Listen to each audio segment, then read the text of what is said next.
How you doing, whitetail hunter? Here, September 26th, and we're going all out. We got forecast for rain tomorrow, so we're throwing everything at it. We got 560 some pounds of wheat, or 564 pounds of oats, winter wheat, and rye, and then we got 300 pounds of urea we're going to put down. I got my grandson Buckshot here. He's going to do all the heavy lifting for me. And this is that winter wheat and oats I put down with my son-in-law here just a while back. This hasn't been in here that long. You can look back on my YouTube video, but we got a nice green carpet in here. A lot of people think it's too late, but we're going to throw it all down, and that's it for this year, so we'll see what happens. Wow, we've been hard at it. Up and down this hill, trying to save what food plots I got this year.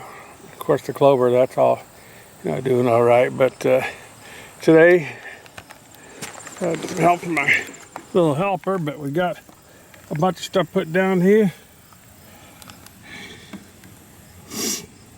Up there's the seed oats.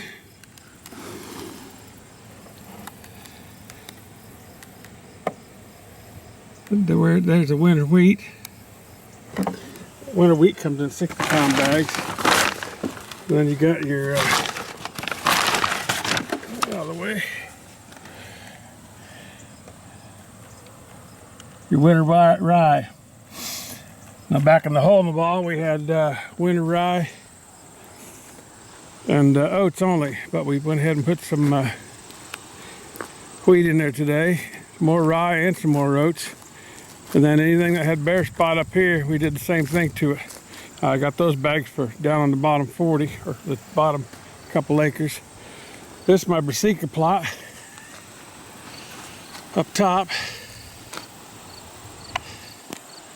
It's probably looks good on camera, but there's some bare spots around the outside edge, and of course it goes clear up over that hill. It's quite a walk when you try to seed this, but it's pretty thick.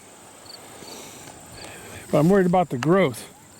The plant's growing. I don't know how good the turnips are doing underground. I mean, we got that one rain, and I've been trying to take advantage of any moisture we get. I hit it with urea last time, and I don't know, I had mixed thoughts about hitting it again. But I went ahead and hit it again with 200 pounds. And these ain't giant plants, as you can see. 12 inches. And there's some taller and some a lot shorter. You get into some really thick areas, then you got thin spots like this. Now we got all that seed in here in these thin spots, and got blind down here. It really helped to even have it hot wired off, even though we didn't have enough water to get a good ground. The plot watching camera. The buckwheat's starting to die out, but them turkeys were up here the other day while we were in the blind. It was funny because they were just pecking these seed heads like this, trying to hit that seed head all the time with the beak, and that turnips all the way down there and all the way around there, and it goes around just some different trees. I tried to leave some trees and stuff in here to give it cover, then it goes all the way back down around the left. But you do have bare spots, and you can see here we got all kind of seed in here now. So thank the good Lord. I hope it still produces the rain it's supposed to produce tomorrow. Not a lot. I don't think it's going to take a lot if we can just get some to activate this urea. If I didn't overdo it, we'll see if we can get a jump on the turnip still and get some turnip growing underground. I don't know, I've seen some turnips sticking out of the ground down below. It's really hard to see up here, they're so thick, and I don't want to go smashing through it too much. I've already had to go through it spreading seed, but it's going to be what it's going to be, because that's all we can do. That east side that goes on around, those turnips stayed at about 2 inches, and they didn't do good. Plus the deer got the free browse on them because I didn't have a hot wire, so we put that in rye. I gave a little urea to the bottom. There was some small plants in there, but we're done up here. We're going down and work in that bottom couple acres. That's clover, chicory, and alfalfa in the middle. Then about a ½ acre of turnips and big-n-beasty and peas. And I'll tell you what, Frigid Forage big-n-beasty, to me, I mean, this is the second year I put it in. We didn't have a lot of rain, drought, you know, it might get spotty and not be the ultimate brassica plot. If you want a really good one anyway, you don't want to put it on the hill because brassica seed washes out too easy. It should be on the flat, but you know, I got to do things the hard way. This is where I wanted it, so this will be the last year I can put it up here because this will be 2 years. So I'll turn this into something else next year. But we're done up here. We're going to go down and get on that bottom 2 acres and then go back up to the ranch and relax. That's it for till we get back down there. All right, this is just a continuation of being all in for 2020 food plots. We ain't got much time left. It's down to, you know, questionable about even getting anything in the ground. I mean, some of your winter stuff can still get in there if we got the right kind of weather, but if we get early frost, you know, that's really going to put a crimp on stuff.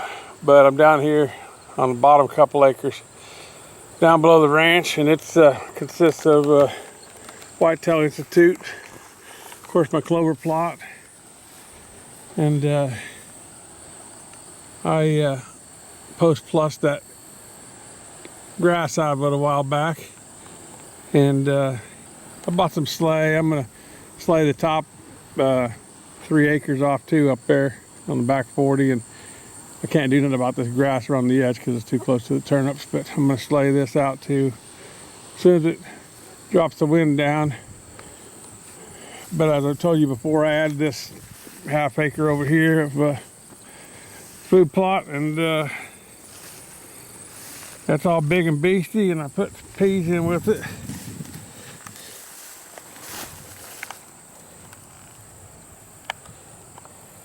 And it's pretty thick. You can't see quite everything what's going on in here, but this is, you know, bottom soil. It's some of the best soil on the property, of course, and nice and flat, good for growing turnips. You know, like I said, this is a terrible year for food plots, but if you got one, you're lucky. And this one here has made it through, and I ain't got, you know, there's people that got 30-inch turnips on a good year.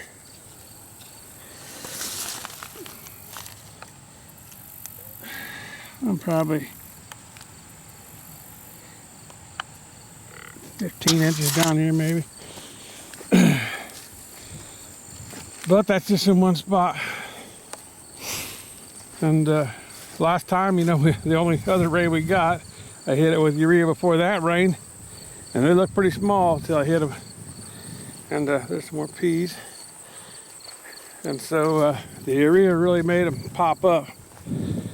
They look like they're getting pretty good size down in here. Oh yeah, they're about knee high. And I'm sure there's some turnips under there. I'm not gonna go digging around there. But this is just big-n-beasty and peas. And I'm gonna slap 100 pounds of urea on this, and I put big-n-beasty. I like to bring this bottom clover field every year, about 15, 20 foot all the way around. I disc it up and I put something different in there. I tried a couple things that didn't work. And this year I put big-n-beasty around there. Did real good here in this plot, but as you go around the edge, it got real thin in some of the areas where it got full sun. And then down in the corner down there, it got thicker. Oh, crazy camera. Then it got thin, then it got thicker down there by the other end. But the buck's been down here fighting and playing around. And I'm going to put a lot of winter wheat, rye, and oats in these bare spots up here around the outside. Any bare spots I got here, I'm going to be dropping seed. I'm going to put urea on the whole outside where I see turnips. And then we'll see what happens. Pray for rain tomorrow, and that'll be a wrap for this year's food plot. They'll either make it or they won't. I can't say a wrap. I'll still probably kill the weeds out of my clover, and I may fertilize my clover if I can get a little bit of time. I'm starting on a 40 by 56 shed on Monday, so that's going to keep me a little bit busy. But yeah, the big-n-beasty should be pulling them in. The deer are been over here browsing on it a little bit, but this clover is so good that it's been keeping them out of it some. Anyway, I'm gonna get busy and get this knocked out. I got a little bit of bare dirt up around the house up there on some ditches I've been working on. I'm gonna take care of. But hopefully, if you guys see any rain in your forecast, you're getting something on the ground today. You still got time. If nothing else, get some rye on there. Winter rye, cereal rye, not ryegrass, and oats if you can get them. In a week or two, you'll have a nice green plot. So that's a whitetail hunter for now. Coming at you from the Rockin' Bee, and I guess we're gonna get cranking and get our second wind going on. Have a blessed day.